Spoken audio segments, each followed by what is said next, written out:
everyone. Welcome to our virtual workshop series with Home First and the Rutgers Cancer Institute of New Jersey. Today's discussion is breathing easier. My name is Deon Graham, the Development and Program Manager at Home First. Before we get started, a little bit about Home First. We are a 501c3 nonprofit organization located in Plainfield, New Jersey. Our mission is to deliver comprehensive solutions to homelessness by providing access to transitional, supportive, and permanent housing, homeless prevention assistance, and family support services to strengthen families and build communities. Our three key activities are family support across various stages of a family's life cycle, homeless prevention, including direct financial assistance to families and individuals facing eviction, foreclosure, or utility shutoff, and housing case management and support services, including case management, counseling, and wraparound services. To contact the staff at Home First or for more information about us, you can call us at 908-753-4001, visit our website at homefirstinc.org, or check us out on our social media platforms. Our workshops will be live streamed from Zoom and onto our Facebook page. If you have any questions during the workshop, you can submit them in one of three ways: in the Q&A section in Zoom, in the comments in the live Facebook video, or you can email me at dgram@homefirstinc.org. One last item before I turn it over to our presenters: there will be a drawing for an Amazon gift card for those that have registered and are logged on. You must be present for the workshop to be considered. Today's presenters are Monica Gillies and Heather Jordan. Monica has been a clinician for 25 years working with the neonatal and geriatric populations. She works with our nation's veterans living with chronic lung diseases and also successfully started the first outpatient tobacco cessation program. Heather is a research program manager and health educator at the Rutgers Center for Tobacco Studies. Heather coordinates the technical assistance for the Tobacco-Free Healthy New Jersey Quit Centers and is a lung cancer screening and tobacco cessation health educator with Screen NJ. So without further ado, I will pass the presentation to Monica and Heather.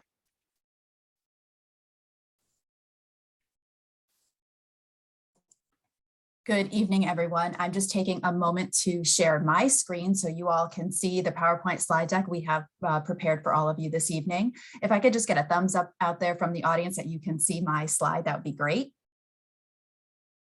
Awesome. All right, so this evening we are going to give you a lot of information about smoking, vaping, the health effects of tobacco use, and ways to quit. Again, my name is Heather Jordan, and I'm with the Center for Tobacco Studies at Rutgers, the State University of New Jersey, and there is my email address if anybody out there has any questions about what they hear this evening and they don't get a chance to ask us while we're here on this live webinar.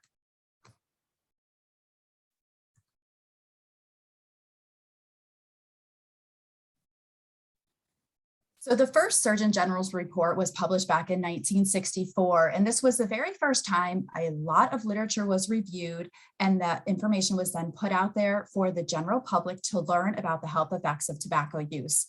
In that report, one of the main takeaway messages we talk about as health educators is cigarette smoking is a health hazard of sufficient importance to warrant remedial action. We know now that there are over 7,000 compounds in tobacco smoke, in cigarette smoke. We know that there is certainly nicotine, there's carbon monoxide, there's carcinogens, which cause cancers, and other toxins. This is a graphic we use a lot when we're out there in the field talking with tobacco users about their cigarette sticks. You can see here in this diagram that there are an awful lot of things that we know and we use in the world every day that are actually found inside the cigarette stick. So you can see here, for example, tar, or we also have some cadmium, which is inside batteries, and butane. Also acetone, that thing that ladies use to remove their nail polish, that's also inside of a cigarette stick. So sometimes we need to be thinking about all of those different toxins and compounds that we use every day that we would never think about ingesting in our bodies, but they're actually found inside of a cigarette stick. Here are some of the health consequences of cigarette smoking. You can see worldwide about 7 million people die every year due to tobacco smoking. And in the United States, about 480,000 people die every year. That's about 1 in 5 deaths per year that can be attributed to smoking tobacco. We know that smoking contributes to more deaths per year than HIV, illegal drug use, alcohol use, motor vehicle accidents and injuries, and firearm-related incidents combined. You can see here on this pie chart that I break down those 480,000 deaths for you. You can see about a third of them are lung cancer, another third are heart disease, about a fifth are COPD, and then there are other causes of death attributed to smoking as well. This is another graphic we use a lot when we're out there in the field talking with people about reasons why they might want to quit smoking. We know that there are many body parts that are unfortunately affected by tobacco smoking. We can think about, from our mouth down to our lungs, certainly affected by the tobacco use, but there are other organs and body systems that are also affected by tobacco use. So if I'm working with a client who might be wanting to get pregnant, I might say to that client, well, you might want to consider quitting smoking because your smoking habit really could affect your ability to get pregnant and carry that baby to term. There is no safe dose of cigarette tobacco smoke. We know that cigarette tobacco smoke causes pulmonary damage, vascular damage, cancers, cardiovascular effects, and coronary artery disease. I cannot open up your lungs and show you what the inside of your lung looks like, but this is a graphic representation of your lungs. You can see deep down in the lungs, we have what's called alveoli. Down in the alveoli, it looks like a bunch of grapes. And you can imagine the skin on the grapes is where the air comes into the lungs and the carbon monoxide goes out. With emphysema, you can imagine that skin on the grape breaks and then the body can't do its job of bringing oxygen in and getting rid of carbon monoxide. We know that smoking contributes to emphysema. Here are some of the pulmonary or the lung effects of smoking as well. You can see increased mucus production, decreased ciliary clearance function. That's the little membranes, the little hairs that pull things up and out of the lungs and clean out your lungs. There's suppression of the cough reflex, increased airway hyperreactivity, and migration of immune cells to the airway. So again, here are the pulmonary diseases that are affiliated with tobacco use. There's emphysema, chronic bronchitis, and of course, asthma.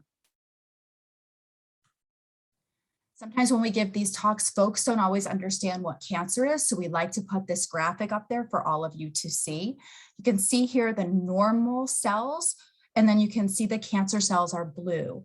So if the body does not do the apoptosis it's supposed to do to kill those cells, they will continue to multiply and those cancer cells will cause a tumor. And that's what that growth is, all those blue cells all together. We want to try to stop those cells from growing. We don't want those tumors to grow and then metastasize outside of an organ. And we know that cigarette smoking certainly contributes to lots of different types of cancer development. And we want to try to inform the community, the public out there on this call today, about why they should quit their smoking habit so that they don't develop cancers or so that their cancers can be mitigated and not be so bad and have moved around the body. One of those examples of those cancers is, of course, lung cancer. Smoking and lung cancer are linked. We know that smokers are 25 times more likely to develop lung cancers than non-smokers. And we also know that lung cancers cause about 27% of all cancer deaths out there in the country as well. Lung cancer is the leading cause of cancer death for both men and women in the United States. It is also the leading cause of preventable cancer death.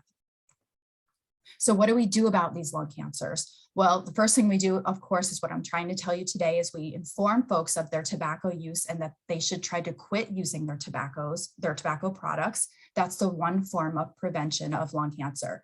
Another thing that we try to do is to tell folks who are eligible for lung cancer screening to please talk to their doctor about lung cancer screening and get the written order to get an LDCT so that we can try to find those tumors when they're small and treatable, rather than have those tumors grow to a point where the treatment options are not as widespread and that unfortunately are not going to help to improve quality of life. So what are the lung cancer screening criteria? Well, we are going by the USPSTF, the United States Preventive Services Task Force lung cancer screening criteria. And those criteria were updated in March of this year, and they are listed here on this graphic. So folks aged 50 to 80 who are heavy smokers, so that would be a 20 pack year history. So think 1 pack a day for 20 years or 2 packs a day for 10 years. Folks should be current smokers or quit within the past 15 years, should not have any signs or symptoms of lung cancer, or have not have previously had a lung cancer. And USPSTF does not recommend screening for folks that are not willing to have surgery or other treatments if a lung cancer is found. And also we are promoting an annual lung cancer screening until folks are no longer eligible. Let's say they age out, maybe they become 81 years of age. LDCT, or low dose computed tomography, is the only CDC recommended lung cancer screening test. And this is a picture of what the equipment looks like. So you can imagine you would lay on that bed and your body would get rolled through what looks like a donut. It takes just a few moments of time to get that scan done, and you're in and out in just a few moments. We already did see this, and I just want to point this out again, that our job here, our role is to try to find those tumors in the lung when they're still small and contained within those lung lobes before the blue, see the blue cell down in the bottom, before that breaks off and detaches and starts moving to other body parts where it becomes much more difficult to treat those cancers. If you are interested in getting lung cancer screening, please talk to your healthcare provider, because you do need a referral. You need a written order to go into that machine that I just showed on the previous slide. Also, healthcare providers must do what's called a shared decision-making process. It's where they talk with you about the pros and cons of getting that scanning done, and then they write that written order for you. And you need to have that done because then your insurance companies will cover that LDCT for you. If you are interested in learning more about the facilities that are available to do those LDCT screenings, you can certainly visit the American College of Radiology website. We have that listed here for you. And you can also go to screennj.org because we also link to the American College of Radiology as well.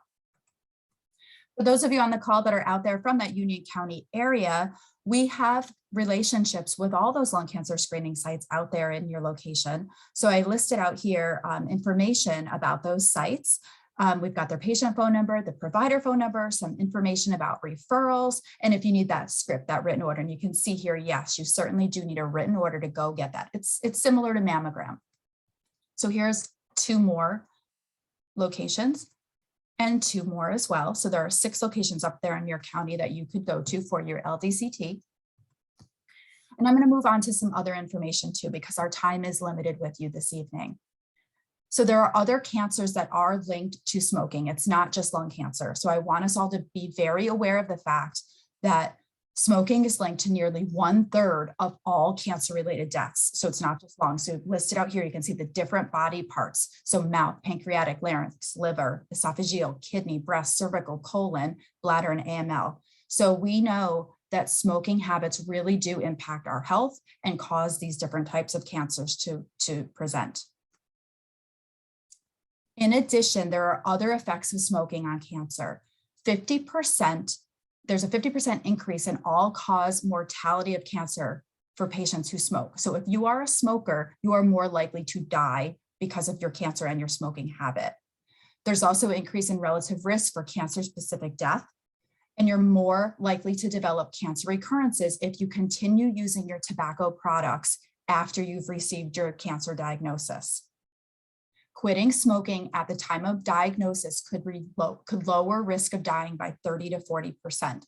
So we tell folks if they've gone to, let's say, Cancer Institute of New Jersey, and they've received a cancer diagnosis, we are going to help them to try to quit their tobacco use. And Monica's going to talk about her services later, because we know that upon that diagnosis, if you quit your tobacco use, your risk of dying will be reduced. You will have a greater chance of living. There are other effects of smoking as well. We know that if you are a cancer patient and you continue your tobacco product use, you're going to have a poorer response to treatment.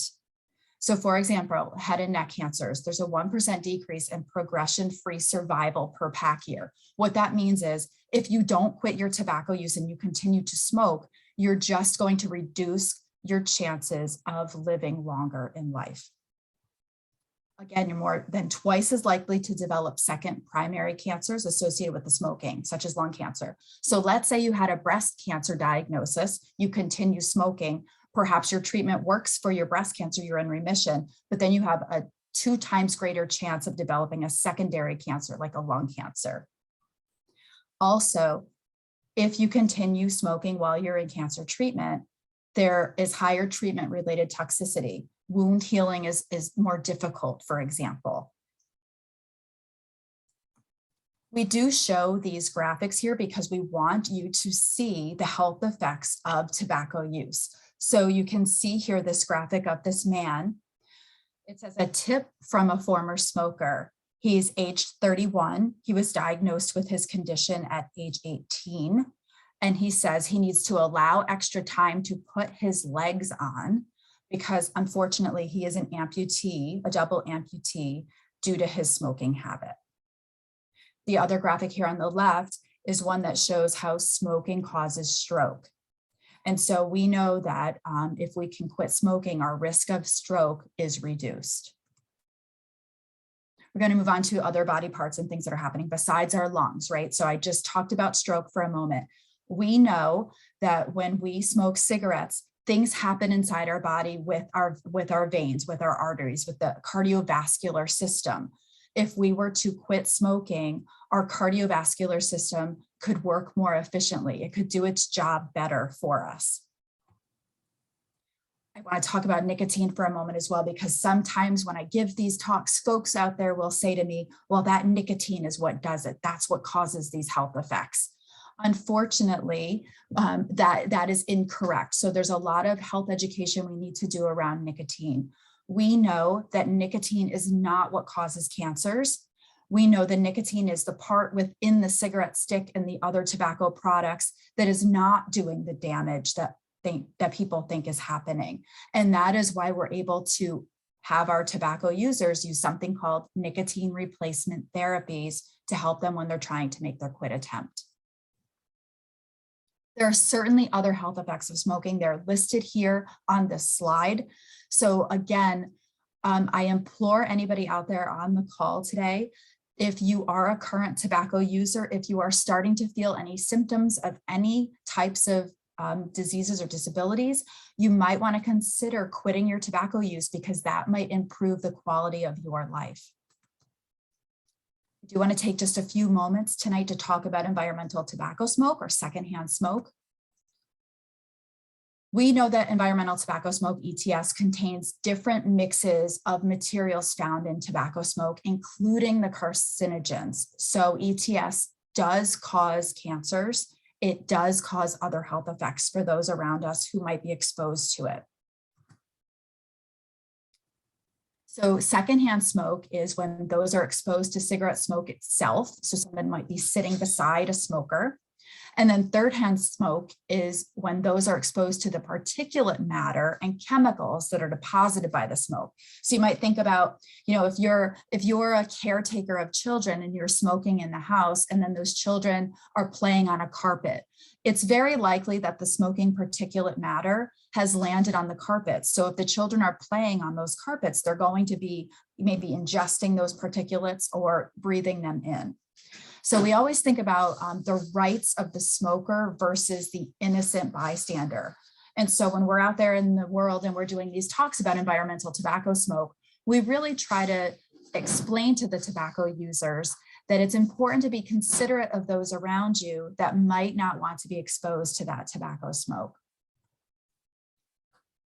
We do have a lot of smoke-free air laws around the country. New Jersey is doing very well. You can see we are in the green according to the American Lung Association. We certainly have some really wonderful things that are going on in New Jersey, like the smoke-free beaches and some other things that are happening. And then there are areas of improvement. So we're always looking for ways to make the air around us even healthier. And here's another really good advertisement that was put out by Health and Human Services. This is again about environmental tobacco smoke. And it says, warning, tobacco smoke can harm your children. And so this is a reminder to us that when we are smoking our cigarettes and other tobacco products around our kids, they are breathing in that ETS, which could lead to poor health outcomes for the children and others around us. And here are some of those health effects of ETS. So we know that if children are exposed to environmental tobacco smoke, let's say the mom continues to smoke while she's pregnant, those babies will likely have low birth weight. And there's also an increase of SIDS, sudden infant death syndrome, amongst children who are exposed to environmental tobacco smoke. We also know folks who are exposed to ETS are a greater risk for heart disease and stroke, lung and sinus cancers, and other respiratory health effects. So for example, children who are exposed to environmental tobacco smoke have greater rates of asthma than children who are not exposed to ETS. When we do these talks, we get a lot of questions about vaping. So I wanted to take a few moments and show you what vapes look like, what e-cigs look like. So we have lots of them out there on the market right now, unfortunately. We know that children are using them, adults are using them. They come in all different shapes, sizes, and looks. You can see here on this graphic, the tanks and mods. Then we've got the rechargeables and then the disposable e-cigarette as well. We call these ENDS, electronic nicotine delivery systems. So you can see again in this graphic, they look all sorts of ways. So we've got e-pipes, e-cigars. We have the large size tanks there. There's the medium size and then the smaller rechargeables. And now we've got these things called Juul out there on the market. These look like USB drives. They're easily, concealed. Sometimes the kids have them. We don't even know what they're carrying right now. These Juuls are battery operated heating devices. They contain nicotine and other chemicals. They're not just water vapor. So inside of those Juuls, there is certainly a lot of nicotine within those pods. We also have things like Cigalikes. Then we've got these e-cigs with pre-filled or refillable cartridges. There's those tanks and mods again.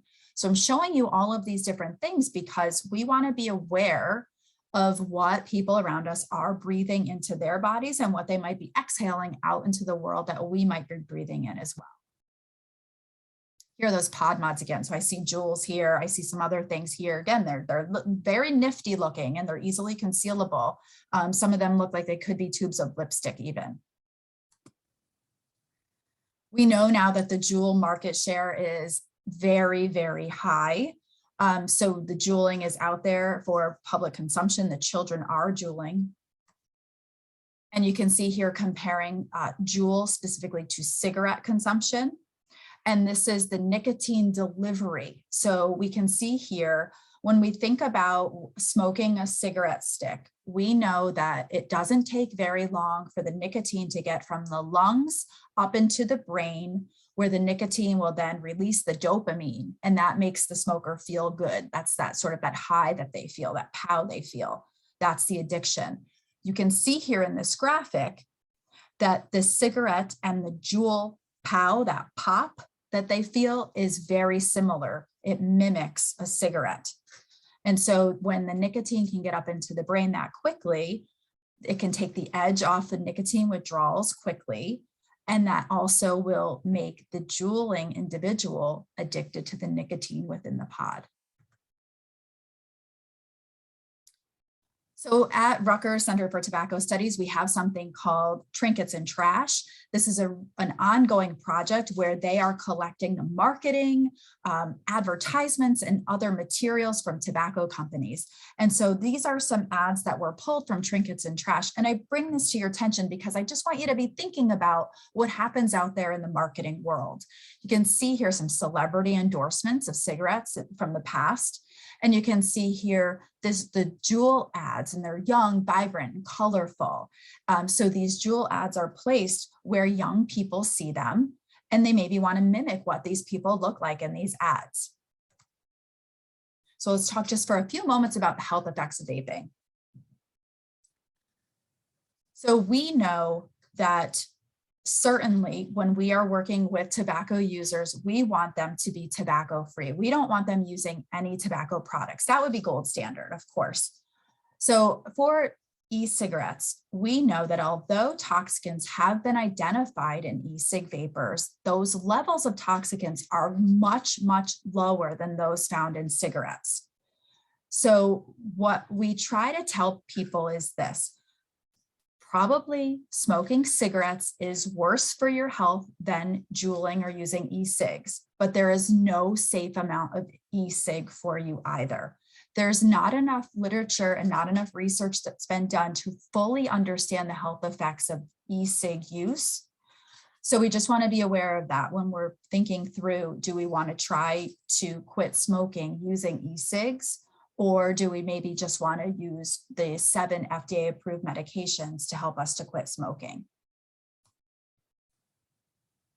Also importantly to think about for e-cigs, the exposure to nicotine is variable and it really depends on the user and the product that they're using. So it's very hard for us to know exactly how much nicotine is being pulled into the body when someone is using an e-cig. Another thing about e-cigs that we want to be aware of is the flavorings. And I know this is in the news and there's a lot of stuff happening right now. So here at Rutgers, we're going to be keeping our eye on the flavoring conversation around e-cigs. So right now, what we need to be thinking about is that there are flavorings out there, right? Especially when people are using those tanks. I've seen and smelled all different flavors. We want to remember that those flavorings that are in the e-cigs, they were made originally with the intent to be food flavorings. So for example, popcorn and the butter flavor that we taste on popcorn. We know that the gut, our stomachs, can handle a lot more of those sorts of things than our lungs can, right? So these flavorings were designed to be consumed in the mouth and not inhaled into the lungs. So there's still a lot of data being analyzed to really understand what's happening with these flavorings that are going into the lungs and being breathed into the lungs. There have been some studies, so I can't even say some of these words down here at the bottom of the slide, but there have been some studies about certain types of compounds found in e-cigs that are causing what's called popcorn lung. That's that flavoring in that butter popcorn that I mentioned before. So here's just a chart of some of those chemicals in e-cigs. So this is similar to that picture of that cigarette stick that I showed you earlier. Now we know that there's weird stuff inside those e-cigs that we normally would not ingest. We're not going to go around opening up a battery and eating the cadmium out of a battery. But unfortunately, people who are vaping using e-cigs are pulling that chemical into their lungs. So we just want to be aware of the fact that we don't always know what's down inside of that Juul pod or those tanks or those other e-cigs, and we're breathing that right into our lungs. There was a very large study that was published in February 2020. It's called EVALI, and it did look at the health effects of vaping. So there is ongoing research being done right now to really understand what is happening for people who are deciding to use e-cigs or vapes and what's happening to their lungs. There are other concerns as well, right? So we're keeping our eyes on all of the things that are happening when people are using these different tobacco products that are marketed out there. So right now, there is no FDA approved treatments for quitting vaping, right? So we have a lot of research that's been done about quitting other tobacco products like cigarettes, but there's not enough research right now for us to know exactly how to, let's say, dose out nicotine replacement therapy for someone who wants to quit vaping. What we do know right now is a Juul pod is equivalent in nicotine to maybe a pack of cigarettes. So if somebody goes through 1 Juul pod a day, it's as if they're a 1 pack a day smoker. And that of course is variable because we're just not sure how someone's pulling on that, the cigarette stick and how deeply they're pulling it into their lungs. But that's just one example. Here's another advertisement that's out there. Warning, quitting smoking now greatly reduces serious risks to your health. We're trying to say, please quit your tobacco use because if you quit using tobacco products, your health will improve. You will feel better. So here are some of the benefits of quitting smoking. It can happen very, very quickly. So for example, within minutes and days of quitting tobacco products, blood pressure goes down, carbon monoxide levels in the body go down, people start to feel better, they start to taste better, their risk of heart attack starts to reduce. Lung function starts to come back within a few weeks.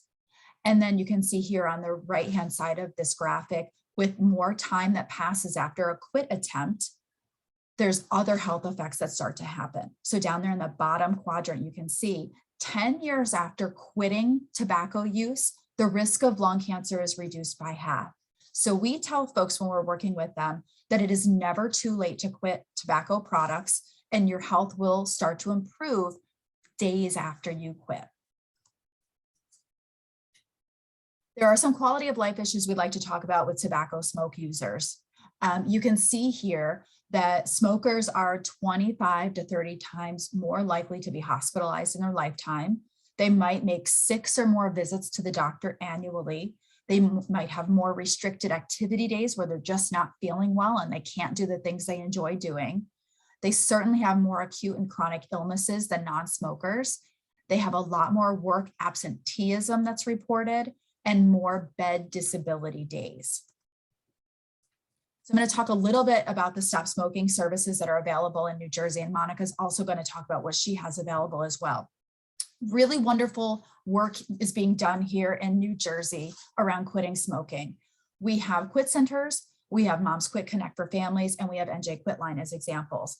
So the New Jersey quit centers are great. They have staff on board whose job it is to help people with a tobacco use quit attempt. They provide free individual and group counseling. They have treatment specialists who know how to talk about the 7 FDA-approved medications to help people quit smoking.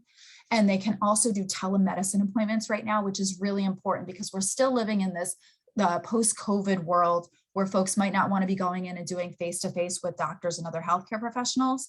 So the quit centers have pivoted and they're able to offer telemedicine appointments to folks who want their help. You can go to tobaccofreenewjersey.com for more information about the quit centers. Moms Quit Connection for Families, Quit for Kids is a telephone-based service, and they also can do face-to-face as well. And this is really for tobacco users who have families with young children, so children under the age of 7. Here is their phone number and their website. And if you are interested in hearing more about them and learning about how they might be able to help you quit smoking, I very much invite you to go check them out on the website or make a phone call. Their messaging is tailored around what it's like to have young children in the household and how you might try to quit your tobacco use, knowing that you've got those kiddos around. And we also have New Jersey Quit Line, 1-866-NJ-STOPS. New Jersey Quit Line is also a free telephone-based counseling service for New Jersey residents 18 years of age and older. I provide the website for the Quit Line as well, because you can actually go to a website and enroll in services with a counselor there as well. This service offers free counseling, and they also have free NRTs, some nicotine replacement therapies they can mail out to folks who decide to sign up for the services. I also want to present some additional resources. These are more national-based resources. So there is, again, here's the New Jersey Quit Line. There's also smokefree.gov. And then there's some other resources here as well. Smoke Free Text. Here is the website for Medicare and the American Cancer Society. So both of these websites have fabulous information about quitting smoking and other tobacco products. So if you're interested in learning how to quit smoking, you can certainly visit those websites as well.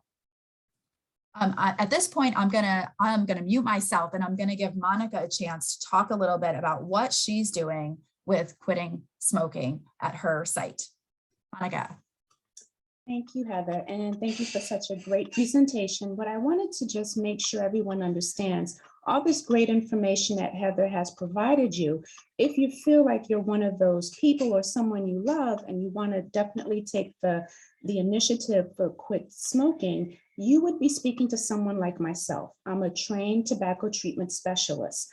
I want you to understand that these are individualized assessments. You would call, I would get your smoking history, I would get your medical history, and that way we can tailor a program specifically for you. And one thing we want to make sure everyone understands, no matter what service you would use for quit smoking, you will have someone that will make sure they can really make a fine-tuned assessment for you to adhere to your journey and to your quit smoking decision. So I presently work for CINJ, which is the Cancer Institute of New Jersey for Rutgers. And the patients that I'm predominantly seeing are patients that were diagnosed with cancer.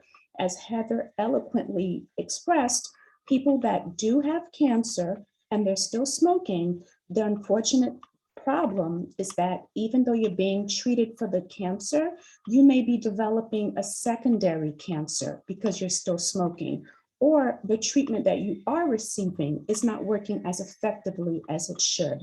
So as a tobacco treatment specialist, I would be the one to make sure I know exactly the kind of nicotine replacement therapy you would need, either gum, lozenges, patches, or prescription medications. Sometimes someone will say, you know, I have dentures, I can't chew gum, and that's fine. And we'll say, well, let's try the lozenges, because you don't have to chew that. You just let that dissolve over time. And again, we discussed the patches. Some people will say, well, I've had an allergy to some of the adhesives.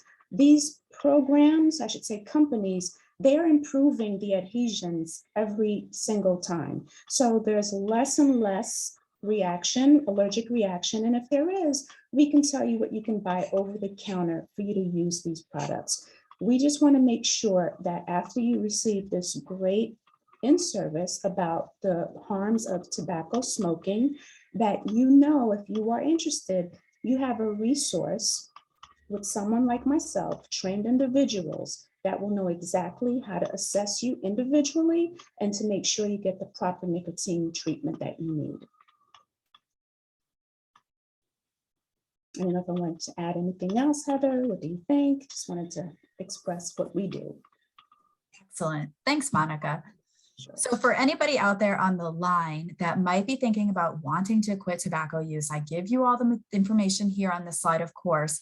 If you want more information about where Monica is located and her phone number and all of that, certainly send an email my way or get in touch with us over Facebook or some other way, and we can get you her information as well. We want to make sure that you understand that the services we're talking about tonight are free. You can certainly make a phone call, go to one of those websites, and just take that first step to learn more information about what it would mean to try to quit your tobacco product use. You don't have to make any promises to Monica that you're going to set a quit date tonight. We just want you to have the information so that you can start thinking through what makes sense for you right now in your life with your loved ones around you. So I am actually going to advance my screen now. We do have an evaluation that we have available. So for those of you out there on the line, if you would like to hold your phones up to that QR code, your camera should link you to a brief survey, an evaluation form that will be available for you. I'm going to leave our screen here for a minute. But with this, we are all done with our formal presentation for now, so we can certainly open this up if there are any questions that we've received during the talk. Okay. Just popped onto Facebook. I don't see any on Facebook, but I have two comments from me. I guess I didn't think about how when people smoke, how it's in your clothes or maybe your carpets, anything like that, that being those things being carriers. I think you only think about the smoke that comes from the cigarette, and that's not on top of mind for me, that it collects in your garments, it collects in your environment, and you still can inhale that and develop cancer. So that was one of the things that I'm like, oh yeah, obviously if someone smokes and it collects in their environment. So that was one thing, that one of the takeaways for me today. And then also that there's so many types of e-cigarettes out there. I didn't know that there were so many varieties, because that's scary. And then also the packaging, that they don't look like the traditional cigarettes. So they're very inconspicuous, just being carried around. So though that was another takeaway for me today. Some variations. Absolutely. And you know what? Those are two really great takeaway messages. So when we get out there and we get to do these talks with folks, we always want you to take away something new that you've learned, right? And so when we talk with a current tobacco user who might have children in the house, we do want them to know, if you smoke and you've got that caught up in your sweater and you hold your baby close, your baby's going to be breathing that in, and that could cause poor health effects with the child. So we always try to get those messages out to the tobacco users about trying to avoid the risk to their loved ones around us. And then also I wanted to make sure that our audience knows, if there's any information that you missed or you wanted to get the contact for our presenters today, you can definitely contact me and I can get that out to you. So please send your questions to me. If you didn't get their information at the beginning of the presentation, I can pass on any information, any questions. And, so let me know if you have any questions. You want to reach out. So, okay. I will say that this was a lot of information. I feel like I've learned quite a bit. So thank you for giving us a lot. I have a lot of insight. I gained a lot of insight from your slides, because again, I only think about one part of it. So now I'm like, oh, so now, I have more to ponder going forward. And I hope that our audience as well was able to really think twice about maybe some of the decisions that they have been making, or maybe now that they're more informed, so they can now talk to their family and friends and say, well, okay, perhaps let's make some changes. So I hope that they were able to do that. I do see a question here. Okay. Other smoking, is other smoking just as bad as cigarette smoke? So I think this person is talking about maybe smoking little cigars or other products. I'm gonna venture that guess. That's the guess I'm gonna make. So we know that if somebody is using a combustible tobacco product, so combustible means it's burning, right? So the cigarette stick, the little cigars that look like cigarettes, but they're little cigars. If you are breathing in something that's burning, it's causing damage deep down in your lungs. All of those products have lots of different carcinogens in them. So when I do my treatment, I link those two products together. If somebody is using something that's not combustible, so e-cigs are a good example, that's just heating up the vapor, it's not burning it. And that's why we are pretty certain e-cigs are less risky than cigarette sticks, but they're not harmless. There is still a harm in using e-cigs. So we want to be careful. We're not saying that we want you to go out and use e-cigs or vape, because we know that there are still some health effects of them. They're just not as harmful as cigarettes and little cigars. And if I may add to that, Heather, I've had questions in the past where someone said, well, I only use organic cigarettes. And I'll let them know there's no such thing. And once you burn something, it now has different byproducts that it didn't have prior to being burned. That's right. That's right. And it's important to say that, right? Because Natural American Spirit is one of the brands of cigarettes, and they try to use those types of labels, right? We're organic or we're natural. Anytime you burn something and you breathe it down into your lungs, you are causing damage to your lungs. There's no questions about it. On that, I was watching some show, and one of, I won't name the Netflix show that I watched, but one of the characters smokes heavily on screen, and he said, well, I use herbal cigarettes, so it's not as harmful, so it's not as harmful. And I was wondering, well, isn't it, it's still bad, but I guess he just like, well, perhaps it's not this straight tobacco. I didn't really understand the difference. Well, and that's one of the reasons why we're here, and why there are researchers that are looking at these different tobacco products, trying to understand what they are. And we're also monitoring the marketing, right? Those ads that I showed you earlier, we have to do a good job of understanding. Tobacco companies want us to buy their products. They're not concerned about truly the health effects. They want to make some money. So they're going to put those buzzwords in there, and they're going to misguide us into thinking that we're doing something that's healthier for us. We have to remember that if we're breathing in something that's burning into our lungs, we're doing some damage. Mm-hmm. Exactly. Putting herbal in front of it, you're like, oh, it's not so bad. It's from the earth. Right. And that we have to be very, very aware of the marketing and advertisements that we see around us every day. Mm-hmm. Mm-hmm. right? Absolutely. Food for thought. So we're taking these things home and we're going to ponder, we're going to think about this. And anybody out there online, if you go home and you think this stuff through and you have any questions, please send a note somehow and we can certainly get answers to your questions. Yes. Okay, if you don't mind, I do have an Amazon gift card. Well, two chances to win an Amazon gift card if I can pause to do that. Would you like me to stop sharing my screen now? Sure. If you can leave it up there if this is information that people need. So I'm just going to go ahead and I'm going to pull out 2 names out of my little jar. My little here. Okay, so my first name, Elizabeth Laboon. Welcome back, Elizabeth. You are a recipient of an Amazon gift card. Congratulations. Mhm. Our second winner, Maria Sanchez. Welcome back to you as well. So thank you. I will use the email address that you used to register for today's webinar to send your Amazon gift cards. Thank you so much for tuning in. I'm gonna just close it out. Hey, bear with us for 1 second. Oh, we have response. Thank you. Great presentation from the audience. Thank you for being with us tonight. We appreciate you being here. Okay. All right. So I'll just share my screen. Mhm.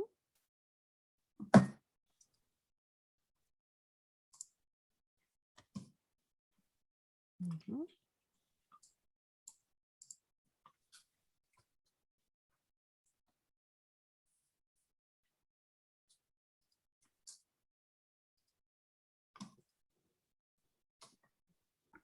Okay. So thank you. Before we close out the session, I would just like to invite everyone to continue the conversation online with Home First. We're on Instagram and Facebook and Twitter. If you can see our handles here on the screen, please follow us on our platforms to hear more about us and about our programs. And after you follow, don't forget to like, leave your comments and share. We look at all of your comments and incorporate it into our future programming. So if there's anything that you want to see more of, we'll make sure we have more some things that you want us to introduce. We definitely look at that. So please do and comment, share, and reach out to us. Thank you for logging on this evening with us. Special thanks goes out to you, Monica and Heather, for this collaboration. You've given us a lot of food for thought. So I hope the audience has enjoyed it as much as I did. So everyone enjoy the rest of your evening. Thank you. You as well. Outstanding. Thanks, everybody. Have a good night. Have a good All right. night. Good night, everyone. Take care.